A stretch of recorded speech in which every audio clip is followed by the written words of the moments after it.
एक बात को लेकर सभी सहमत होंगे कि बंगाल में इस बार का चुनाव बदला बदला नजर आया। जहां आमतौर पर हिंसा नॉर्मल थी, वो पश्चिम बंगाल में इस बार नहीं हुई। ये पहला ऐसा चुनाव है जब किसी हत्या की खबर नहीं आई, पोलिंग बूथ पर लूटपाट की खबर नहीं आई, पोलिंग बूथ पर बमबाजी की खबर नहीं आई। जबकि 21 के चुनाव को आप याद करें, 24 लोगों की चुनाव के दौरान जान चली गई थी, 69 देसी बम मिले थे।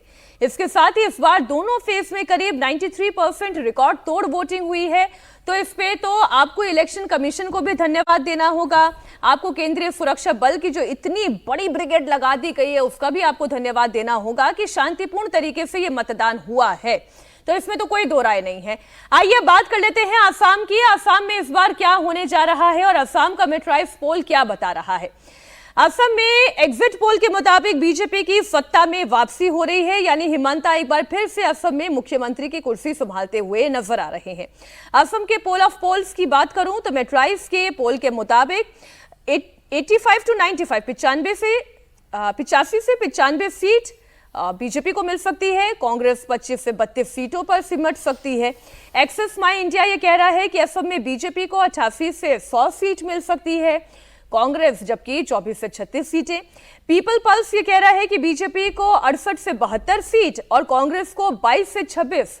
वोट वाइब के मुताबिक असम में बीजेपी को 90 से 100 सीट मिलेंगी, जबकि कांग्रेस को 23 से 33। पी मार्क ये कह रहा है कि बीजेपी को 82 से 94 सीटें, जबकि कांग्रेस को 30 से 40। जेवीसी ने के एग्जिट पोल के मुताबिक 88 से 101 सीट जो है वो बीजेपी को मिल सकती है। तो आप मोर और लेस देखें कि कोई भी ये प्रिडिक्ट नहीं कर रहा है कि कांग्रेस सत्ता में वापस आने जा रही है। नहीं, देखिए कांग्रेस, ये असम का चुनाव सबसे आसान चुनाव था। आप किसी से आपने नहीं सुना होगा कि वहाँ पे कांग्रेस एक सीरियस फाइट में है। कारण ये है कि देखिए परसेप्शन वॉर जब आप लूज कर जाते हैं, जिस स्टेट में माइनॉरिटी पॉपुलेशन 35% से ज़्यादा है, लोग कहते हैं वो 11 का आंकड़ा है कि लगभग 40% है, और जहाँ पे एक हिंदू यूनिटी हो गई। पहले एथनिक फॉल्ट लाइन होता था, एसमिस हिंदू, खिलौंजिया, बंगाली हिंदू, उसका एक फॉल्ट लाइन होता था असम मूवमेंट का। वहाँ पे एक पार्टी अगर मियाँ मुस्लिम वहाँ पे टर्म है कि एक खिलौंजिया मुस्लिम जो एसमिस मुस्लिम होते हैं, मियाँ मुस्लिम जो बंगाली स्पीकिंग होते हैं, जिन्हें माना जाता है कि वो बांग्लादेश से कुछ इंट्रूजन करके भी आए हैं, इस तरीके की बात वहाँ पे लोग मानते हैं। उसके साथ जब आपको एसोसिएट करे तो आदमी बीजेपी से कितना भी नाराज होगा वो आपकी तरफ नहीं जाएगा। पहली बात तो ये। दूसरा बात आप देखिए, बीजेपी और मुख्यमंत्री ने वहाँ पे क्या किया है। अरुणोदय स्कीम चला, 40 लाख महिलाओं के खाते में 9,000 रुपए डाले गए, और ये बिहार के 10,000 से पहले का फैसला है। बिहार ने इसको एमुलेट किया है। दूसरी बात आप देखिए, जिसकी कोई बात नहीं करता है, जब गौरव गोगोई को वहां भेजा गया, चूंकि जोरहाट वो जीत गए, बावजूद इसके कि बीजेपी की पूरी टीम लगी थी उनको हराने में, फिर भी अपर ब्रह्मपुत्र वैली, हाँ अपर ब्रह्मपुत्र वैली में, हाँ वो कोलियाबोर अपना कॉन्स्टिट्यूएंसी छोड़ के जोरहाट में गए, चूंकि वो मर्ज हो गया। तो वहां पे क्या है कि देखिए लोअर ब्रह्मपुत्र वैली और बराक वैली, जो कि सिलचर, हैलाकांडी और करीमगंज है, वहां तो आपको मुस्लिम कंसंट्रेशन दिखता है, लेकिन अपर ब्रह्मपुत्र वैली में नहीं है ऐसा। अहोम है, चाह बागान वाले टी ट्राइब है, वो काफी संख्या में है, और बाकी इंडिजिनस ट्राइब है।